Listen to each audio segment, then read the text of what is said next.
أشهد أن لا إله إلا الله نحمده ونصلي على رسوله الكريم أما بعد أعوذ بالله من الشيطان الرجيم بسم الله الرحمن الرحيم يا أيها الذين آمنوا كونوا قوامين بالقسط شهداء لله ولو على أنفسكم أو الوالدين والأقربين إن يكن غنيا أو فقيرا فالله أولى بهما فلا تتبعوا الهوى أن تعدلوا وإن تلووا أو تعرضوا فإن الله كان بما تعملون خبيرا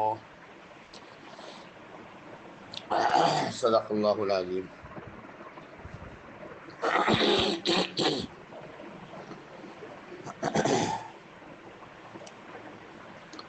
سورہ نساء کی آیت نمبر 135 آپ کے سامنے تلاوت کی گئی۔ اللہ تعالی ہمیں قرآن کو سمجھنے کی توفیق عطا فرمائے۔ فرمایا یا ایھا الذین آمنوا، اے ایمان والو، انصاف پر قائم ہونے والے اللہ ہی کے لیے گواہی دو، اللہ ہی کے لیے گواہی دینے والے بن کر رہو، اگرچہ تمہارے جانوں یا تمہارے ماں باپ یا تمہارے رشتہ داروں کے خلاف پڑ جائے۔ اگر غنی ہے یا فقیر ہے تو اللہ تعالیٰ کو دونوں کے ساتھ تم سے زیادہ تعلق ہے، تو تم انصاف کرنے میں خواہش نفس کا اتباع نہ کرو، اور اگر تم کج بیانی کرو گے تو بلا شبہ اللہ تمہارے سب کاموں سے باخبر ہے۔ سچی گواہی دینے والا اور انصاف پر قائم رہنے کا حکم اس آیت کے اندر دیا گیا ہے۔ آیت کے شان نزول میں بتاتے ہیں بحوالہ ابن ابی حاتم مفسری شجی رحمۃ اللہ علیہ سے نقل کیا ہے کہ ایک مرتبہ دو شخصوں نے حضرت صلی اللہ علیہ وسلم کی خدمت میں اپنا مقدمہ پیش کیا۔ ان میں ایک غنی تھا اور ایک فقیر تھا، تو آپ کا رجحان فقیر کی طرف ہوا، کیونکہ خیال مبارک ہوا کہ یہ آیا کہ فقیر غنی پر کیا ظلم کرے گا۔ اس پر آیت 12 نازل ہوئی اور اللہ تعالیٰ نے حکم دیا کہ انصاف قائم رکھا جائے، فقیر اور غنی کو نہ دیکھے جائے۔ اصل چیز جو ہے وہ معاشرے کے اندر انصاف ہے اور وہی مطلوب ہے۔ کسی کی بھی خاطر طرفداری نہ کی جائے، انصاف باقی نہ رہا تو انصاف کے جو اصول ہیں وہ جب توڑ دیے گئے تو اس طرح دنیا کے اندر ظلم اور بربریت کا بازار گرم ہوگا۔ اس سے فرمایا کہ گواہی اور قسم اسی کے مطابق فیصلے کیے جائیں گے کہ سچی گواہی دی جائے، اور اسی طرح عدل و انصاف کو قائم رکھا جائے۔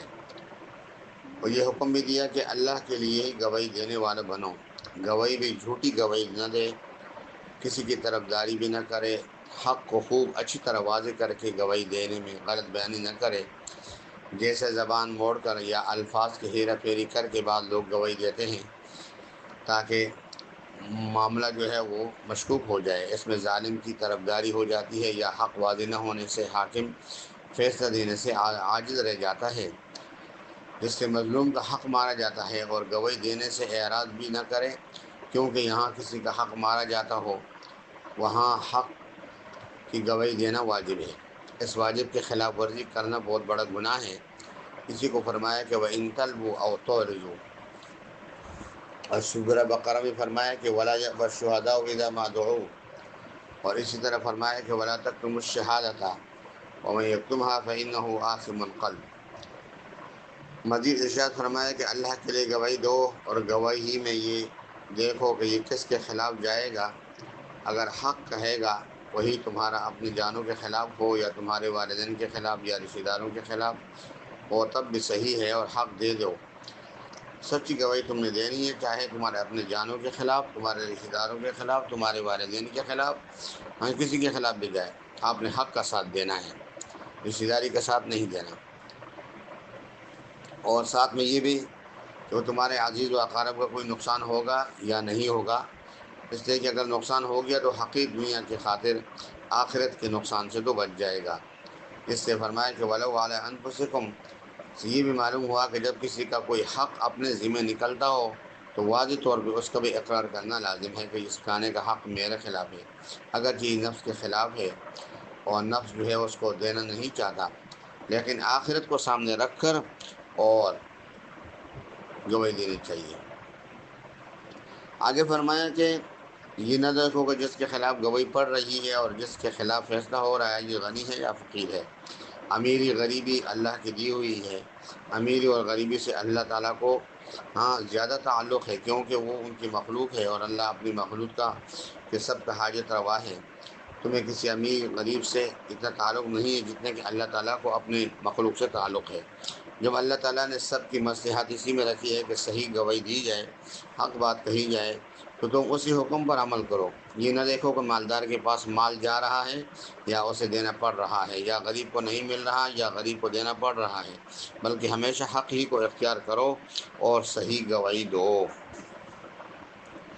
فرمایا کہ جس طرح رشتہ داری سامنے آ جاتی ہے اور گواہی میں فیصلہ حق کو اختیار نہیں کیا جاتا، بلکہ دیکھا جاتا ہے کہ جس کے خلاف فیصلہ جا رہا ہے وہ ہمارا رشتہ دار ہے، اور اس طرح یہ بھی دیکھا جاتا ہے کہ ہم نے جس کے خلاف گواہی دے رہے ہیں یا فیصلہ لکھ رہے ہیں وہ ہمارا دوست ہے یا ہم وطن ہے یا ہم پیشہ ہے یا ہم زبان ہے یا ہمارے قوم کا ہے، برادری کا ہے، اس کے خلاف فیصلہ جائے گا تو یہ اس نے بہت بڑا گناہ کیا اور ظلم کا ساتھ دیا۔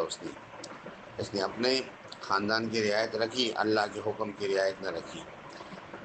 اس لیے مظالم سے بچ کر بہت سے مسلمانوں کے بعد علاقوں میں ہجرت کر کے جب پہنچے تو وہاں گھر بنا لیے انہوں نے اور زمینیں وہاں پہ خریدی اور پیسے کمائے۔ جب دوسرے لوگ آئے تو انہوں نے ان کو نکال دیا اور کہا کہ یہ تو ہمارے ہم زبان نہیں ہیں، ان کا ہم سے کوئی تعلق نہیں ہے، جو دوسرے زبان والے ہیں، اور یہ پیسے تو یہی انہوں نے کمائے ہیں جو ہماری زمین ہے۔ حالانکہ پوری زمین اللہ کی ہے، اللہ کی زمین پہ کسی کا کوئی قبضہ نہیں ہے۔ زمانۂ جاہلیت کے اندر بھی لوگ عصبیت کو دعوت دیتے تھے، اور اب بھی وہی عصبیت والی زمانۂ جاہلیت والی جو دعوت ہے اور جو مظالم ہیں ان کو دہرایا جا رہا ہے۔ اس سے فرمایا کہ کونوا قوامین بالقسط، کہ عدل و انصاف کا ساتھ دیا جائے اللہ کے لیے، اللہ کو راضی کرنے کے جذبے سے، تاکہ اللہ ہم سے راضی ہو جائے۔ فرمایا کہ خواہشات کی پیروی مت کرو، عدل و انصاف کی پیروی کرو۔ خواہشات پہ چلو گے تو برباد ہو جاؤ گے، اپنی دنیا بھی برباد کرو گے اور اپنی آخرت بھی۔ دنیا کی گھٹی اور ہلکی دنیا ہے، اس کی خاطر اپنے ایمان کو برباد کرو گے۔ اس لیے فرمایا کہ گواہی اور فیصلوں میں رشتہ داروں کو نہ دیکھا جائے، بے انصافی اختیار کرے اور ظلم پر آمادہ ہونے کے لیے جس طرح رشتہ داروں یا دوستوں کی تعلقات کی رعایت کی آڑ رکھی جائے گی تو آخرت میں اللہ کے ہاں یہ مجرم بن جائے گا۔ اس لیے فرمایا کہ اللہ کے قانون کو سامنے رکھ کر حق کا فیصلہ کیا جائے۔ وآخر دعوانا الحمدللہ۔